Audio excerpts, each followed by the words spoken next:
YouTube, how the fuck you doing? Hey guys, Nadeshot. Today I'm bringing a brand new video, and last night I was kind of reflecting on my gaming career, but I kind of reminded myself what came before Call of Duty, and that's what this is about, because I have like a ridiculously embarrassing, I mean, it's not that embarrassing, but it kind of is. I don't know, dude. You guys will be the judge of it when I get to the end of it. So basically, before Call of Duty, I had one true love, and then I had an affair. And what I mean by that is Halo 2 was like the end-all be-all for me. Halo 2 was the one game I played the most, and then came Call of Duty 4. But in between that, I kind of had a love affair with a game called Gears of War on Xbox 360. So it ended up being like a trilogy series, but the first and original Gears of War was the one I played the absolute most. It was one game that I strived to be the best at, and it was the one game where I actually competed at a LAN tournament, and it was my first one ever. A lot of people think that Call of Duty 4 was my first ever LAN tournament, but it actually was not. It was Gears of War. I've answered that question a lot in a few different interviews, but I've never really told this story. So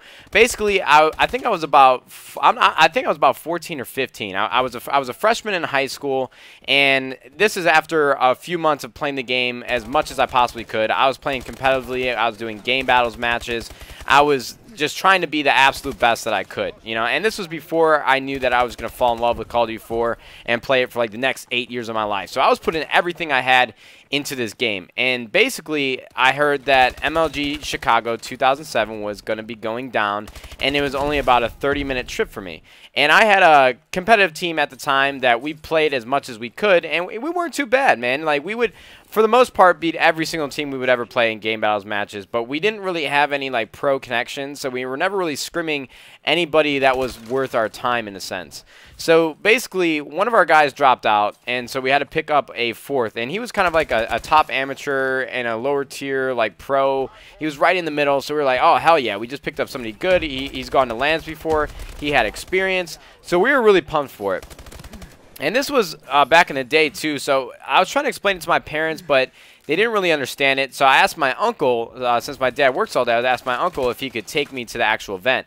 This is at the time where I actually convinced my parents to let me miss a day of school, because events are on Fridays, Saturdays, and Sundays. And at the time, they didn't want anything to do with it. School's first. Gaming comes after that, and for me, I was heartbroken. I had to do some serious sweet talking to let me go to this event, and they finally let me skip just one day. I remember calling into school and let them know that I was going to be leaving early. I felt like a total badass. Like, nobody knew what I was going to do, but in my head, I was like, yes, I'm going to a tournament. I'm about to beat some ass. It's going to be great. And all you suckers are left in school. But on top of all that, like, thinking back on it now, I cannot believe I convinced my parents to let me do all of this, because one of my teammates was actually from Florida, and like, to this day, I don't remember how, but I convinced my parents to let me fly my friend in. Obviously, he paid for his flight. I didn't have any money back then.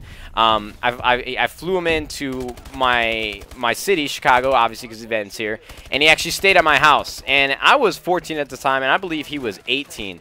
So, like, the situation was a little bit weird. Like, thinking back on it, it must have been really awkward for this guy staying in my house. Like, we were good friends, but, you know, there's an age difference there. It's 4 years, and it must have been a little awkward for him. Like, because I remember my parents, like, wanted him to have dinner at the house, and it was, like, around the dinner family table. Just, oh, man, I cringe thinking back on how awkward it actually was. So he flew in, we finally had our team, and we go to this event. And at first, I wasn't sure how it was going to go, because I've never played at an actual tournament. I've never competed in anything like this. So I was really nervous. There was a lot of stress. I didn't know what was going to happen. I didn't know what the results were going to be like. And so our first couple matches get rolling, and we're not a pro team, so we have to play through the open bracket just like Call of Duty teams have to do now. And so we win a couple of our matches, and we're feeling really, really good. And that was really like our Friday, and that was it. So you know, we were really happy with our performance, but we knew there was still a lot of tournament left. And even though, like, we weren't the best team there, we definitely wanted to try to make it to the championship bracket, to the top 16 teams, because at the time, if you placed top 16, you were considered pro. You know, there's a lot of argument if it was pro or semi-pro, because a lot of people consider top 8 to be pro, top 16 to be semi-pro, but at the time, top 16 was a professional placing. And I was thinking to myself, oh my god, dude, if I could place pro at my first event, that would be absolutely ridiculous. So I was stoked, man. Friday went by. We went back to the house. You know, I had trouble sleeping because I was so stoked and amped about what was going down at the event. And then came Saturday. And again, we have another couple matches, and we don't lose. And I'm on cloud 9. I'm feeling so proud of myself. I'm so happy with our results. And then I finally hear the word that our next match that we're going to play is actually to get into the championship bracket, to place top 16. And so I'm thinking, oh my God, dude, there is no way this is actually going to happen. My first event, I'm going to place top 16. And then I find out that the team that we're playing has a 6-year-old amateur player on his team, and his name was Gringo Jr. And so I'm thinking to myself, oh my God, dude, this is going to be the easiest win in the world. And we had just gotten off main stage after playing our squad, and there was these grown men like complimenting us like, oh my God, you little kids know what you're doing. Y'all need someone to give you guys some direction. You guys could be a really, really good team. So, I'm just elated at this point. And to find out that we're playing a 6-year-old kid on our last match to get into the championship bracket. Now, we're probably going to get our asses kicked once we get to the championship bracket. It's not going to turn out well. I mean, we're playing like, because we're going to be the number 16 seed going against the number 1 seed in the tournament. And I just wanted to get into the championship bracket. That was my goal. I wanted to do it, and I was so freaking excited. And so the match starts. We ended up winning the first map, and I'm stoked about that. It was a best of 3. We ended up winning the first map, and then we ended up losing the second map. And I was like, God damn, man, this little kid's got some skills. Like, how are they even keeping up? I don't remember specifically, like, who was doing the best or who was doing the worst. But all I know is, like, the fact that they took a map off us and they had a 6-year-old kid on their team, I couldn't believe it. And I actually, this morning, I did a little research. Because I thought the kid was, like, 10 years old. I did not realize he was 6 years old until this day. If I tell my uncle that, he's probably going to make fun of me. And so basically, we go to map 3, and Gears of War was first to 4 in the round. So we're tied 3-3 going into the last round. And I swear to God, I was calling out strats back then. Like, we did an all rush to one of the sides of the map, and this kid popped like a 3-piece, and we ended up losing the match. And it was the most heartbreaking thing in the world, the fact that we had just lost to a 6-year-old kid who could barely grip the controller.